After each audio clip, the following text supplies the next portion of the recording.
Evening बच्चों। आज हम राष्ट्रीय आय तथा संबंधित समूचे पाठ के कुछ टॉपिक आपको करवाएंगे। जिसे पहला टॉपिक है हमारा आय की घरेलू तथा राष्ट्रीय अवधारणाएं। इसमें क्या है आपका घरेलू आय और राष्ट्रीय आय क्या होती है, घरेलू आय का अर्थ क्या होता है और राष्ट्रीय आय का अर्थ क्या होता है, आपको इनके बारे में बताएंगे कंप्लीट से। देखिए, जैसे घरेलू आय है, घरेलू आय का अर्थ क्या है। घरेलू आय एक देश की घरेलू सीमा में सर्जित कारक आय का कुल जोड़ है। सबसे पहले तो देखिए, अब घरेलू सीमा में सर्जित कारक आय का कुल जोड़ होता है, भले ही यह आय सामान्य निवासियों द्वारा हो या गैर सामान्य निवासियों द्वारा सर्जित की गई हो।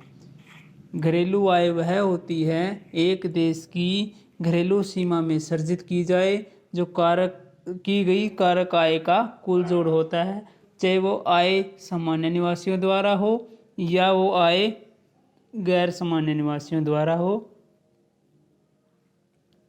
तो इस प्रकार से आप कर सकते हैं इसको। इसे हम देशीय आय भी कहते हैं। इसे हम क्या कहते हैं? देशीय आय भी कहते हैं।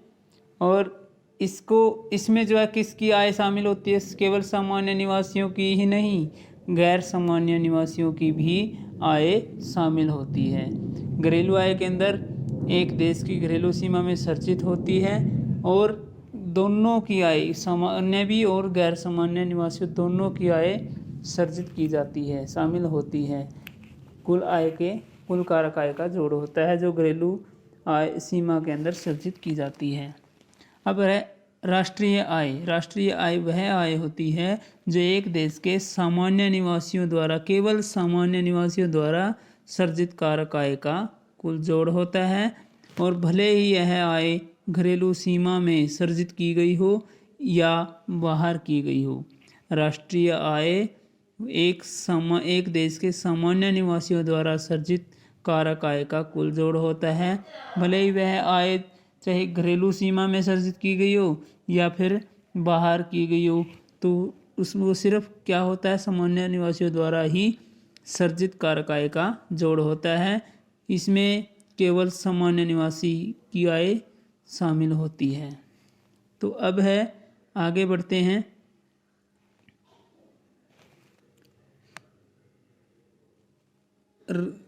आय की घरेलू तथा राष्ट्रीय अवधारणाएं। आय की घरेलू तथा राष्ट्रीय अवधारणा।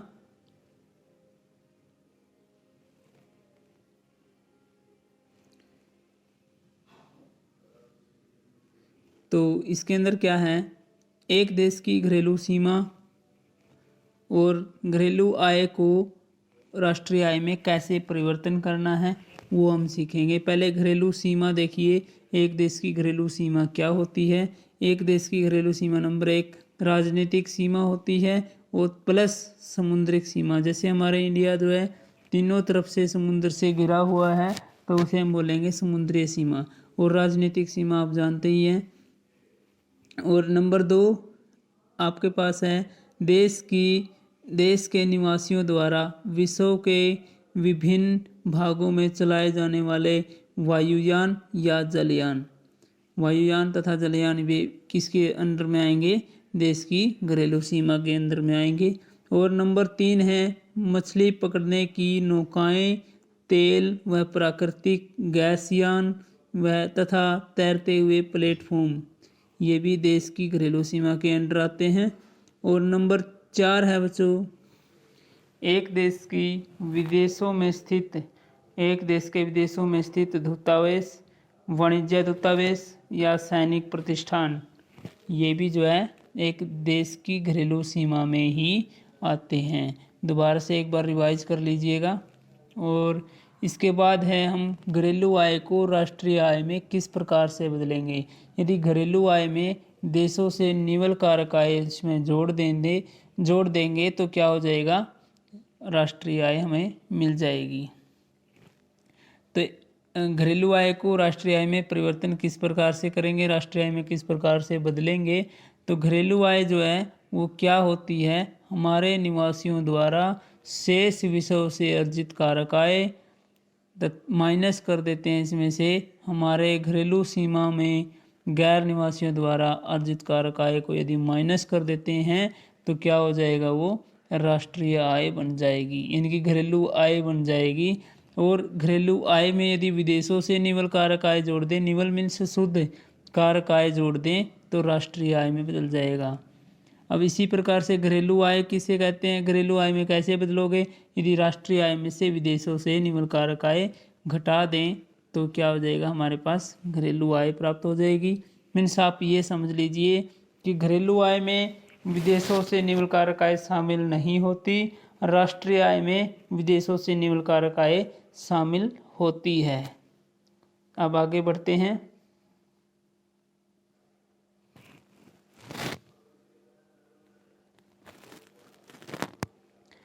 घरेलू उत्पाद की सकल तथा शुद्ध अवधारणाएं।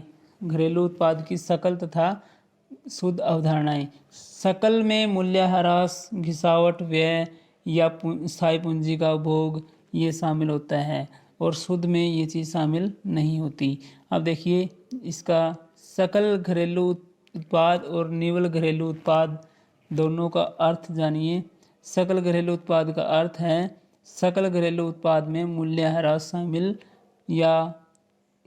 नहीं होता, यानी कि स्थिर पूंजी का उपभोग भी एक ही बात है। स्थिर पूंजी का उपभोग और मूल्यह्रास या घिसावट व्यय तीनों चीज़ ये जो है शामिल नहीं होती। यदि GDP means gross domestic product में से मूल्यह्रास को माइनस कर देते हैं तो एनडीपी मिलता है, और नेट मीन्स निवल मीन्स शुद्ध, और यदि जीएनपी में से मूल्यह्रास माइनस कर देते हैं तो एनएनपी मिलता है, मीन्स नेट नेशनल प्रोडक्ट। अब है निवल घरेलू उत्पाद। निवल घरेलू उत्पाद, इसमें क्या है, इसका अर्थ है शुद्ध मीन्स निवल घरेलू उत्पाद में मूल्यह्रास शामिल नहीं होता, लेकिन सकल घरेलू उत्पाद में ये चीज़ शामिल होती है।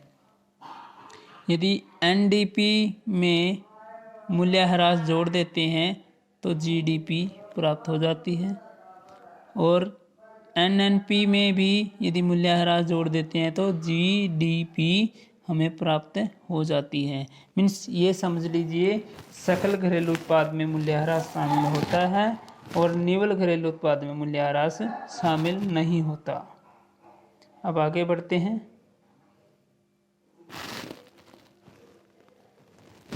घरेलू उत्पाद की सकल तथा शुद्ध अवधारणाएं। Gross and net concept of domestic product.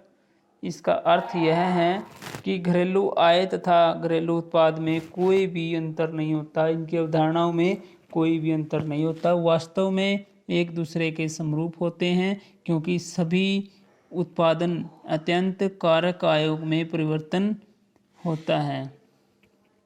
परिवर्तित होती है। मीन्स देखो, कारक घरेलू आय तथा घरेलू उत्पाद की अवधारणाएं में कोई अंतर नहीं होता, वास्तव में एक दूसरे के समरूप होते हैं, क्योंकि सभी उत्पादन में अत्यंत कारकों की आय कारक आयोग में परिवर्तित हो जाते हैं। मीन्स कारक घरेलू आय और घरेलू उत्पाद बराबर होता है।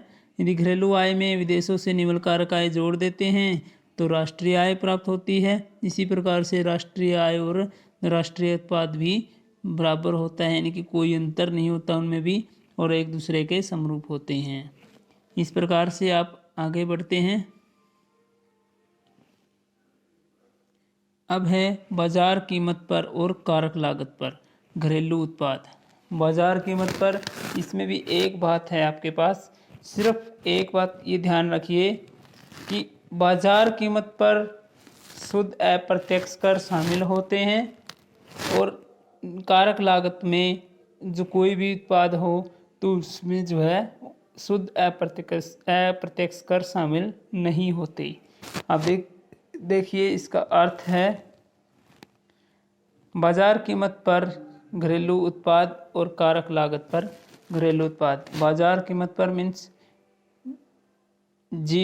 NDP means domestic product, eight market price. तो इसका अर्थ है बाजार कीमत पर घरेलू उत्पाद का, जब घरेलू उत्पाद का एक देश की घरेलू सीमा में सभी उत्पादकों द्वारा या सभी उत्पादक इकाइयों की द्वारा की गई वृद्धि के कुल जोड़ के रूप में आंकलन किया जाता है, तो हम उसे बाजार कीमत पर घरेलू उत्पाद प्राप्त होता है। हमें क्या प्राप्त होता है? बाजार कीमत पर घरेलू उत्पाद प्राप्त होता है। इसी प्रकार से कारक आय FC फैक्टर कॉस्ट, तो इसका अर्थ है कि घरेलू आय या उत्पाद का सर्जित कारक आय एक देश की घरेलू सीमा के अंदर के कुल जोड़ के रूप में आंकलन किया जाता है। कुल जोड़ के रूप में आंकलन किया जाता है, तो उसे हम कारक लागत पर घरेलू उत्पाद कहते हैं। बस एक बात और ध्यान रखिए, यदि MP हो मीन्स बाजार कीमत हो तो उसमें शुद्ध अप्रत्यक्ष कर शामिल होते हैं और कारक लागत में शुद्ध अप्रत्यक्ष कर शामिल नहीं होते। अब बढ़ते हैं आगे। अब देखिए बाजार कीमत पर तथा कारक लागत पर घरेलू उत्पाद। बाजार कीमत पर घरेलू उत्पाद क्या है, इसकी गणना करते हैं। तो गणना है बाजार कीमत पर घरेलू उत्पाद मीन्स सकल और शुद्ध दोनों, इसके अंदर माइनस कर देते हैं अप्रत्यक्ष कर प्लस आर्थिक सहायता जोड़ दें तो कारक लागत पर घरेलू उत्पाद बन जाएंगे सकल और शुद्ध। यदि या फिर ऐसे कर सकते हैं बाजार कीमत पर सकल ये घरेलू उत्पाद में से शुद्ध अप्रत्यक्ष कर। शुद्ध अप्रत्यक्ष कर क्या होते हैं? अप्रत्यक्ष कर माइनस आर्थिक सहायता। अप्रत्यक्ष कर और आर्थिक सहायता का अंतर को हम बोलते हैं शुद्ध अप्रत्यक्ष कर। तो कारक लागत पर घरेलू उत्पाद हमें प्राप्त हो जाते हैं। इसी प्रकार से बाजार कीमत पर राष्ट्रीय उत्पाद शुद्ध या सकल, इनमें से भी यदि हम अप्रत्यक्ष कर माइनस कर दें, शुद्ध अप्रत्यक्ष कर माइनस कर दें तो कारक लागत पर राष्ट्रीय उत्पाद हमें प्राप्त हो जाएगा। बस एक बात का ध्यान रखें कि MP हो कारक लागत हो तो MP में शुद्ध अप्रत्यक्ष कर शामिल होते हैं, कारक लागत में नहीं होते हैं। और दूसरी बात ये है, इसमें घरेलू हो या सकल हो या शुद्ध, लेकिन शुद्ध अप्रत्यक्ष कर क्या होते हैं? शुद्ध अप्रत्यक्ष कर होते हैं अप्रत्यक्ष कर माइनस आर्थिक सहायता। तो मीन्स इसके अंदर यदि हम FC में बदलेंगे तो अप्रत्यक्ष कर शुद्ध अप्रत्यक्ष कर माइनस कर देते हैं बाजार कीमत में से, और यदि बाजार कीमत में बदलेंगे तो आप कारक लागत में शुद्ध अप्रत्यक्ष कर जोड़ देते हैं। तो मीन्स दोनों में क्या है अंतर? सिर्फ MP में शुद्ध अप्रत्यक्ष कर शामिल होते हैं, कारक लागत में नहीं होते। अब आगे बढ़ते हैं। राष्ट्रीय आय के संबंधी समुच्चय, ये हमारे पास कुछ टॉपिक्स हैं जो हम कल पढ़ेंगे, और इसके बारे में बता देता हूँ मैं कि GDP gross domestic eight market price means सकल घरेलू उत्पाद। NDP का मतलब होता है net domestic product at market price, शुद्ध घरेलू उत्पाद बाजार कीमत पर शुद्ध घरेलू उत्पाद होते हैं। इसके बाद GDPFC, NDPFC, फिर नंबर 2 है आपके पास GNPMP, NNPMP, GNPFC और NNPFC, इसे बोलते हैं राष्ट्रीय उत्पाद या राष्ट्रीय आय। नंबर 3 है राष्ट्रीय प्रयोज्य आय, सकल और शुद्ध। निजी क्षेत्र को शुद्ध घरेलू उत्पाद से प्राप्त कारक आय, निजी आय, व्यक्तिगत आय और व्यक्तिगत प्रयोज्य आय। ये आपके पास जो है राष्ट्रीय आय से संबंधित समुच्चय हैं, जो हम एक एक करके इनको भी एक्सप्लेन करेंगे। तो धन्यवाद। यदि बच्चों आपको समझ आया तो लाइक शेयर और सब्सक्राइब